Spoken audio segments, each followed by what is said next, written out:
So mga bagay na kailangan mong malaman kung nag-cheat na sa'yo ang isang lalaki. Oo mga kamamay, ayoko sanang pag-usapan to, pero kailangan nyo pong malaman.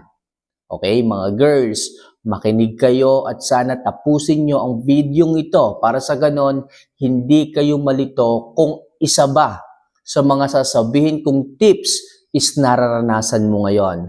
Kaya mga kamamay, mag-ingat kayo at maging sensitive sa mga tips or mga signs na inyong makikita sa isang lalaki. So mga kamamay, huwag na natin masyadong patagalin pa ang ating video ito. Simulan na natin ang mga tips o mga signs na nag-cheat na sa'yo ang isang lalaki.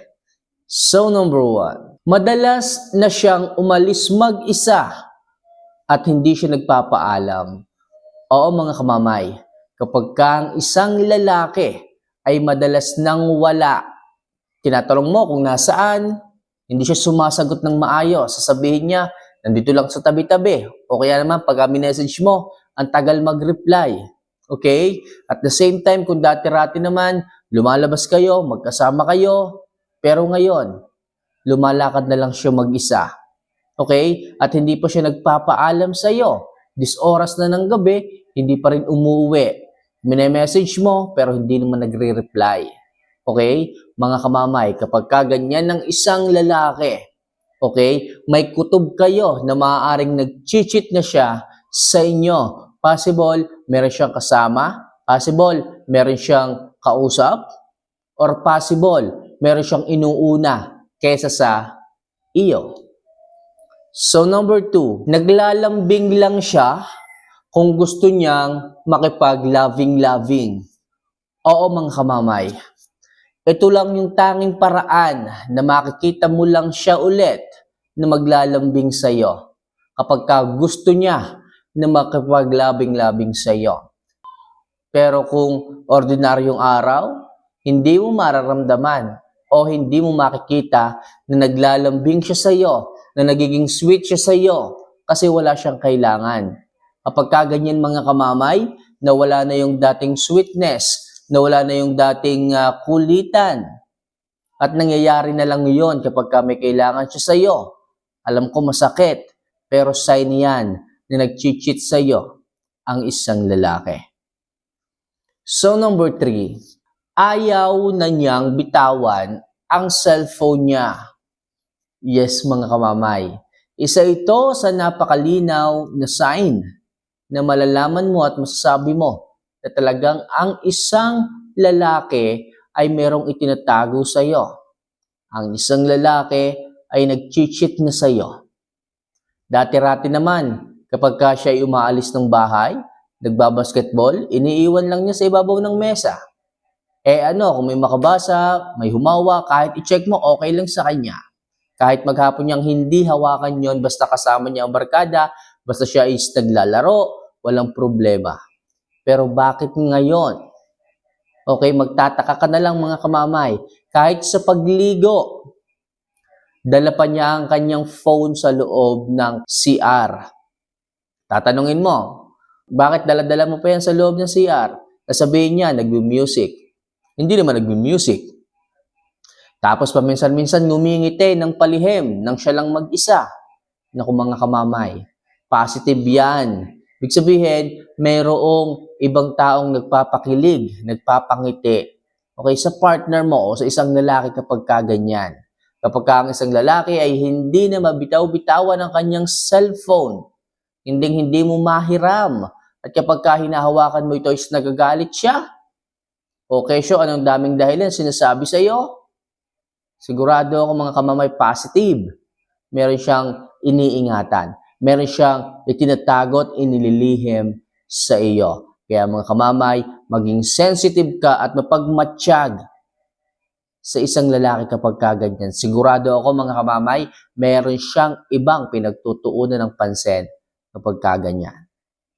So next, okay lang sa kanya na hindi kayo nag-uusap. Oo mga kamamay, kung dati-rate, nung simula pa lang ng inyong relasyon, ang dami niyang message sa iyo sa umaga pagising mo, punong-puno ang iyong inbox. Nakalagay, no space for new message. Ganyan yung nababasa mo at talagang nagbuburat, nagdidelete ka pa ng mga message para pumasok ang mga message na sinend niya sa'yo. Pero bakit ngayon? Kahit wrong send, wala kang nare-receive. Kahit good morning, wala ka talagang nare-receive. Bakit ganun mga kamamay? Hindi na siya kasing active dati. Hindi na siya kasing sweet dati. Okay? Okay lang sa kanya na hindi kayo nag-uusap eh. Okay lang sa kanya na hindi kayo nagkakatawagan, nagkaka-chat, nagkaka-text. Bakit ganon? Dahil po yan sa meron na siyang ibang kinahuhumalingan. Meron na siyang ibang ka-chat. Meron na siyang ibang ka-text. Katawagan kapag kaganyan. At natsyempuhan mo pa, okay, na busy ang kanyang cellphone. Sapagkat busy nga talaga siya sa kinakausap niyang iba. Kapag kaganyan mga kamamay, ang inyong nakikita sa isang lalaki, sa inyong partner, sigurado ako mga kamamay, mararamdaman mo yan, malalaman mo talaga yan.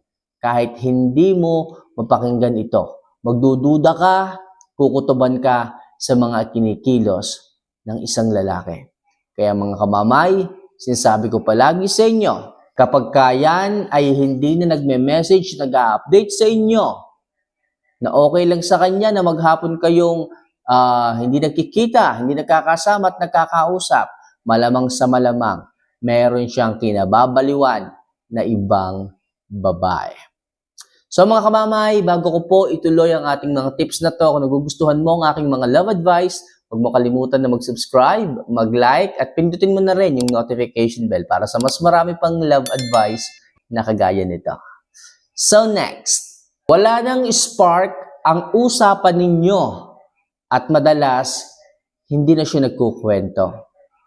Alam niyo mga kamamay, ang isang relasyon napakasaya niyan sa una. Ika nga nung iba, ang pag-ibig daw ay parang bubble gum. Okay? Matamis lang sa una. Pero pag nagtagal, nawawala na ang tamis. Okay? Kaya mga kamamay, kung wala na yung spark, kung wala na yung excitement, okay? Hindi na ganun madalas magkwento sa iyo ang isang lalaki. Alam niyo mga kamamay, kapag ang isang lalaki ay interesado sa inyo, na-miss kayo, hindi kayo nakapag-usap maghapon, talagang ang dami niyang mga balita, ang dami niyang mga chika, ang dami niyang mga ibibida sa iyo. Okay, tungkol sa mga nangyari sa kanya maghapon. Excited yan magkwento. At talagang gusto pa niyang kuhanin ng attention mo bago siya magkwento. Nagagalit pa yan kapag may inuuna kang ginagawa. Pero ngayon mga kamamay, hindi mo na siya makikita na nagkukwento sa iyo. Hindi mo na makikita sa kanyang itsura yung excitement ng pagbibida sa iyo. Okay? Kapag kaganyan mga kamamay, malinaw na sign yan na ang isang lalaki ay nag-cheat na sa iyo. At alam niyo ba mga kamamay, kapag hindi na niya yung ginagawa sa iyo, malamang sa iba na niya yon ginagawa. Kaya mga kamamay, makiramdam kayo. Okay? At sana inyong makita kaagad yung mga bagay na ganito sapagkat may pag-asa pa na maibaling muli sa iyo ang atensyon ng isang lalaki kung maaga mo itong makikita. Huwag mo lang hahayaan, huwag mo lang iisnabin, bigyan mo ng panahon, pagtuunan mo ng pansin. Mga kamamay, yan yung mga bagay na kailangan mong makita at mga signs na ang isang lalaki ay nag-cheat na sa iyo.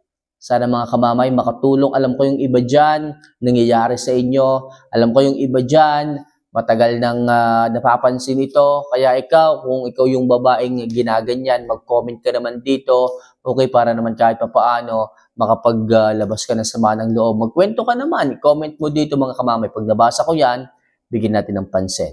So, paano mga kamamay? Hanggang dito na lang muna ang ating love advice sa pagkakataong ito. Huwag niyo sana kalimutan na magpindot sa subscribe button, mag-like sa video ito para mas marami pang love advice ang may share ko sa inyo. So, paano mga kamamay? Hanggang sa muli.